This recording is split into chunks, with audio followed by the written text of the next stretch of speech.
Réussir le DELF scolaire et junior, niveau B1. Compréhension orale. Repérer la fonction d'un document. Activité 2. Écouter les extraits suivants et repérer l'intention de communication, c'est-à-dire ce que chaque extrait cherche à exprimer. Vous allez donc entendre 6 extraits. À chaque extrait correspond un verbe, soit informer, critiquer, convaincre, présenter, témoigner ou conseiller. Vous allez maintenant entendre les 6 extraits. Activité 2, page 11. Extrait 1. Aujourd'hui, notre émission va aborder le thème des devoirs à la maison. Nous entendrons des témoignages d'adolescents et de professeurs. Nous interrogerons également un collaborateur du ministre de l'Éducation. Extrait 2. Quelques chiffres pour commencer. Selon un sondage réalisé le mois dernier, les collégiens français passent en moyenne 2 heures tous les jours à faire leurs devoirs après leur journée de classe. 52% des jeunes interrogés trouvent qu'ils passent trop de temps à étudier. Au lycée, le nombre d'heures consacrées aux devoirs est encore plus important. Extrait 3.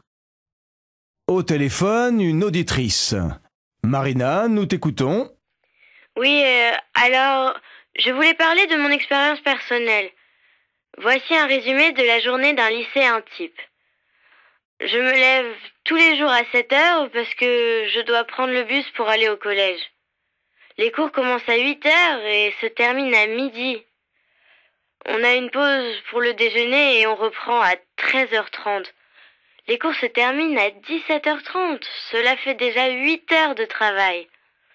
Je suis de retour chez moi à 18h, je goûte, je regarde un peu la télé et ensuite je fais mes devoirs.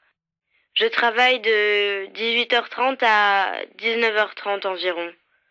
Au moment du repas, je suis vraiment fatiguée. Extrait 4. Un autre auditeur maintenant. Maxime, nous t'écoutons. Oui, bonjour. Moi aussi, je suis lycéen. Et je trouve qu'on a vraiment trop de devoirs. Chaque prof oublie qu'il y a d'autres matières et qu'il n'est pas le seul à donner des devoirs. Franchement, je trouve que c'est inutile. On travaille vite et on ne retient rien. On devrait interdire aux profs de nous donner des devoirs.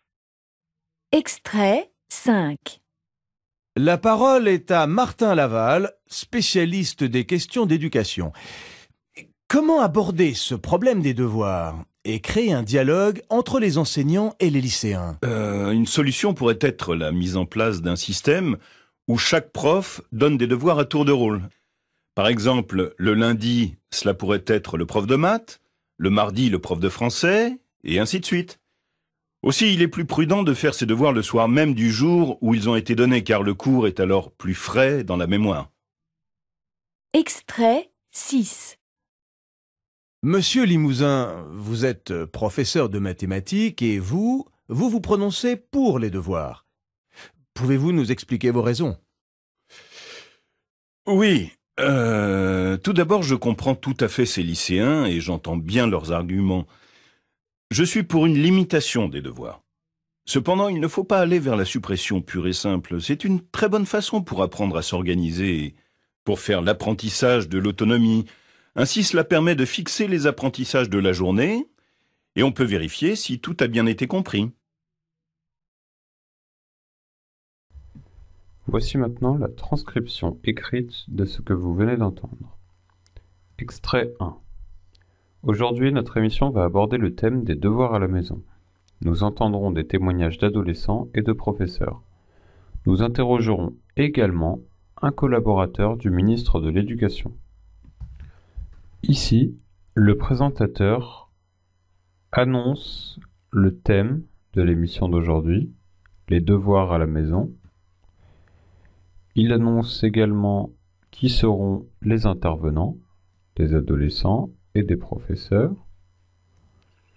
Un collaborateur du ministre de l'Éducation est une personne qui travaille avec le ministre de l'Éducation. Extrait 2.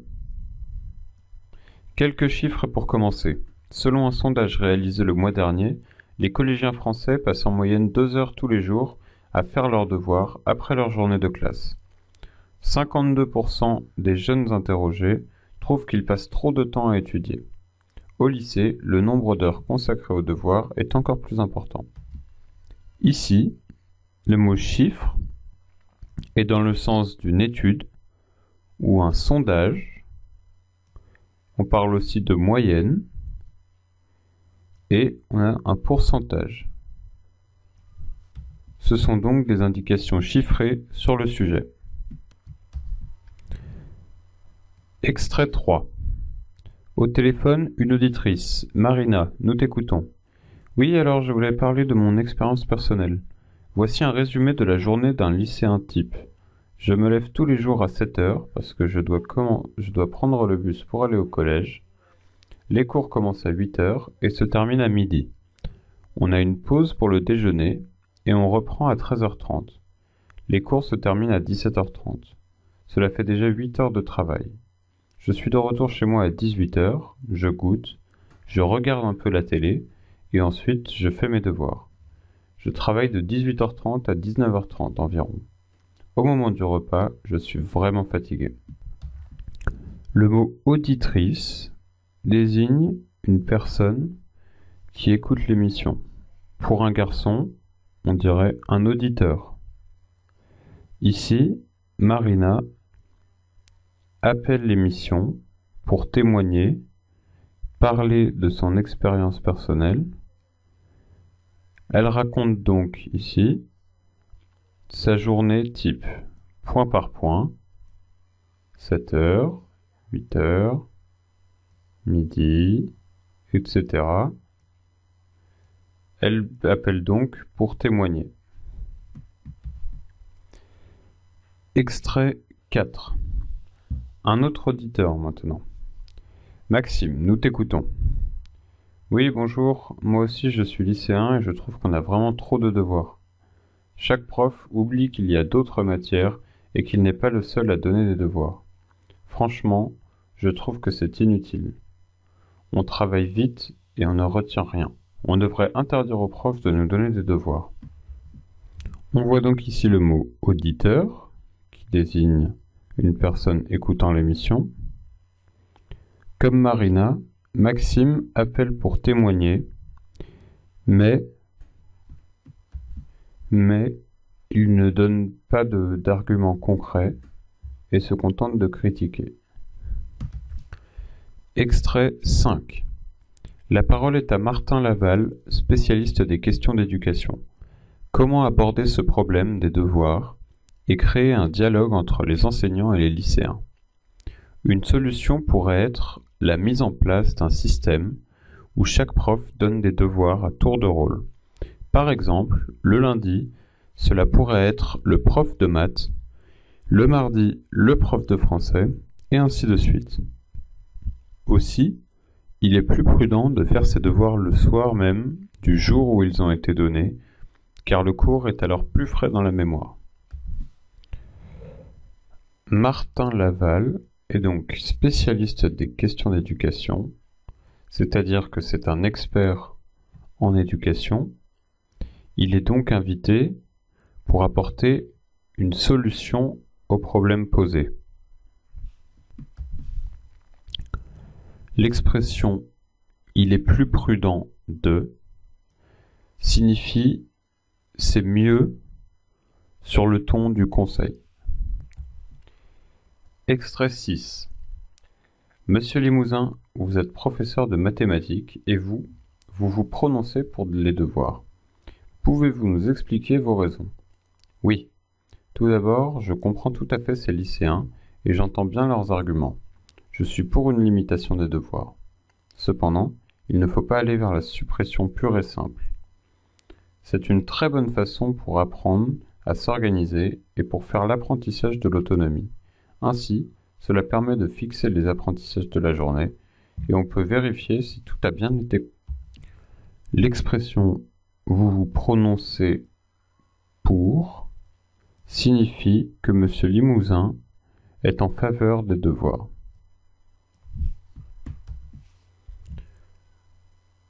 Il complète cet avis par différents arguments.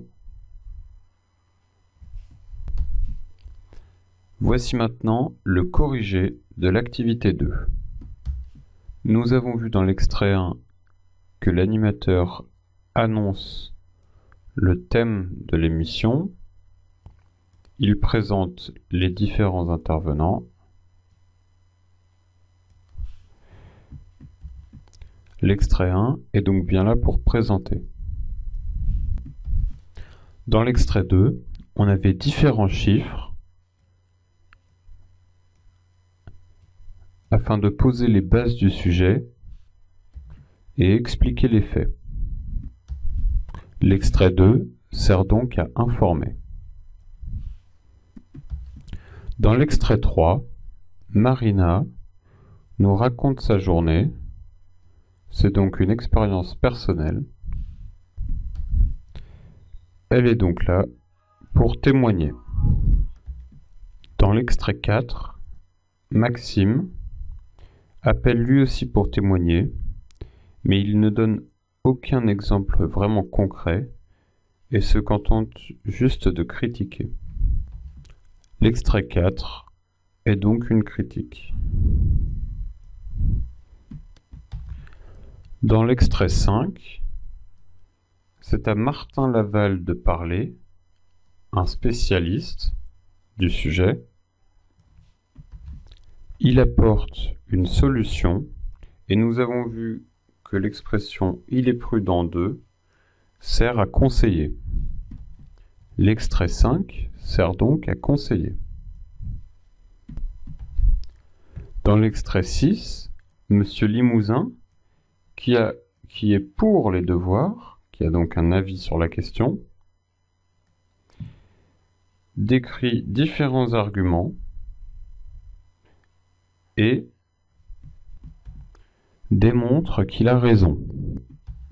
Dans l'extrait 6, il s'agit donc de convaincre les auditeurs.